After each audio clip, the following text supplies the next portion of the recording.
Okay, good morning. Today is March 26th, and today we're doing Student Handout 5. So I'll give you a chance to get it. Okay. So today, graphing this data point or displaying this data point is a little different, or these data points. Yesterday, I really wanted you to look at the interquartile range so you can start graphing these box plots, and these are usually called box and whisker plots. So I'm going to give you a chance. You could put me on pause to write down these information, but a box plot displays the data using 5 key numbers. So when you're doing box plots, you have to think of the 5 key numbers. Keep this piece of paper handy so you could go back and forth and really understand what the 5 key numbers is. Okay, the minimum is obviously our smallest number. So if I have a data set of 1, 2, 3, 4, 5, 6, the minimum number. Okay, let's see how this works with pieces of data. Remember, we're looking for 5 pieces of data so we can actually graph it. So the first thing we notice is this data set is not in order. You always have to do that first. So let's make this data set in order. Okay, so our first number is, I'm going to do it right here, is 34. So I'm going to rage on that. Our next number there is 45. I'm going to rage on that. And we're going to go to 48. And I know there's 2 48s, but that doesn't matter to us. We're good with that. 47, 49, and 50. And I could rage on that. You might want to write these above just so you have them in some nice space. So I'm going to do that. So I'm going to pause you. Okay, I'm going to rewrite those because it's nice to see them all in a row. So let's do that again. We have 34. I could rage on that. We have 45. I could rage on that. 48, and then another 48. Oops, did you see how I forgot the 47? I did. That's why it's nice to rage, because you could see 49 and 50. And let's erase this 48 and make it a 47. Okay, that's why it's nice to cross them out as you work with them, so then you don't forget one. Okay, so our minimum number here, and I'm just going to put our minimum number in red, is 34. I'm going to come back to Q1 and Q3 because these are easier to do, right? Our maximum number is 50, so that goes there.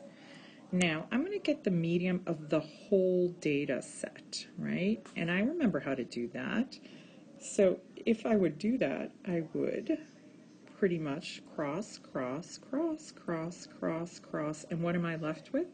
48. So that's my median. So that wasn't too bad, right? Let me erase the cross, cross, cross, cross because I want to work with this data set again. So that's 48 right there. Now, remember what we do when we separate Q1 and Q3. So what do? Well, we're going to have to do exactly what we did with IXL yesterday, and we're going to split this right down the middle. So if I split it right down the middle, what is my Q1, or my quartile for my lower half is 45, and my quartile for my upper half is 49. Well, not too bad, right? So let's write that in there, 45 and 49.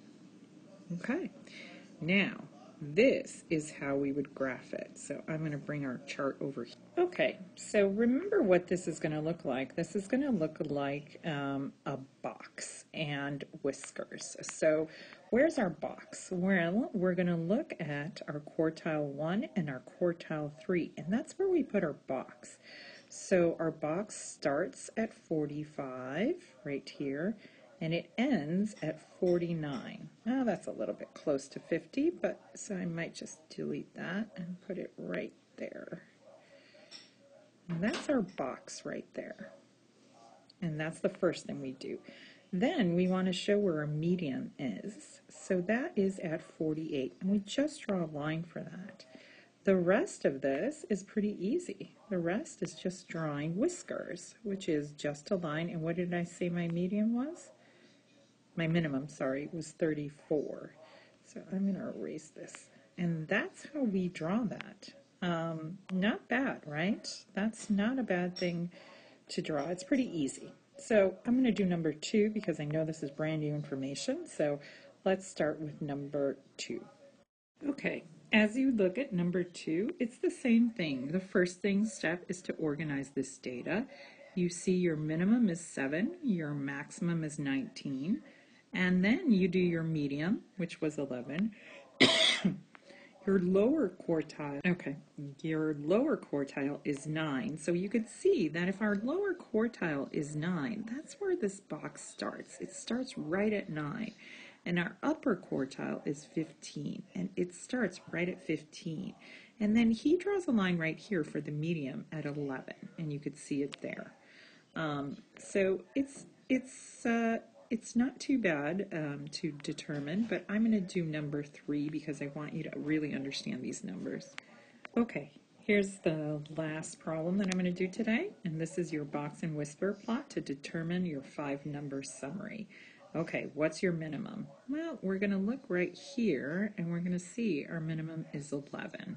I'm going to go to the end and see what my maximum is, and it looks like my max is about 18 there. Well, what's my medium? Well, I know that's this line right here, and that lands at 14. Now, here's the tricky part, right? Where's quartile 1? Quartile 1 is right there at 11. And where is quartile 3? Again, quartile 3, oops, sorry, let me erase that. That wasn't right. Quartile 1 is not at 11. Let's look at it again. This is where the box begins, and the box begins at 12. And where does the box end, right? The box ends at about 16. So you can see those are how you figure out those 5-number summaries. Now for today, I really want you to try the second page and homework 5. I think you'll be able to do pretty well on it. If you kind of watch this video and if you have to come back to it, watch it again. I will have a Zoom session today at 11:30, so if you want to come and talk about it, we can talk about it then. Otherwise, tomorrow there'll be no video because tomorrow's iReady Friday, so you'll be doing your 40 minutes of iReady. And that's it for today. So have a great day, guys. Don't forget to take a picture and turn in your homework. Bye.